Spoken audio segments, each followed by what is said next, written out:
Ahmedabad crime branch દ્વારા તેરા તુજકો અર્પણ કાર્યક્રમ રાખવામાં આવ્યો હતો, જે અંતર્ગત જે વ્યક્તિઓના મોબાઈલ ખોવાઈ ગયા હોય તેવા 410 ખોવાયેલા મોબાઈલ પરત આપવામાં આવ્યા હતા. ક્રાઇમ બ્રાન્ચે 63 લાખથી વધુની કિંમતના મોબાઈલ નાગરિકને પરત કરવા આપવામાં આવ્યા હતા.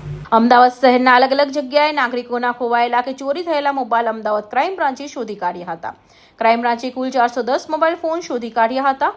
આ તમામ મોબાઈલના માલિકને તેમના મોબાઈલ પરત આપવામાં આવ્યા છે. અંદાજિત 63 લાખથી વધુની કિંમતના મોબાઈલ તેમના માલિકોને પરત આપવામાં આવ્યા છે. અર્પણ ગુજરાત પોલીસ દ્વારા શરૂ કરવામાં આવેલ એક સરાહનીય કાર્યક્રમ છે, જેમાં આજરોજ 410 જેટલા મોબાઈલ 63 લાખ જેટલી કિંમતના મોબાઈલ આજરોજ પરત કરવામાં આવેલ છે. જેમાં રિકવર થયેલા મોબાઈલ 28 ફેબ્રુઆરીથી લઈને 31 મે દરમિયાન 410 જેટલા મોબાઈલ જે રિકવર થયેલા એ આજરોજ પરત કરેલ છે.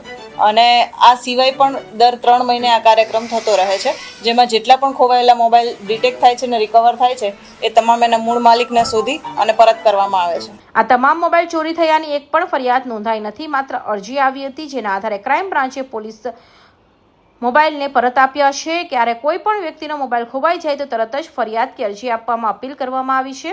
કૌશિક પટેલનો report, Hind TV news, Surat.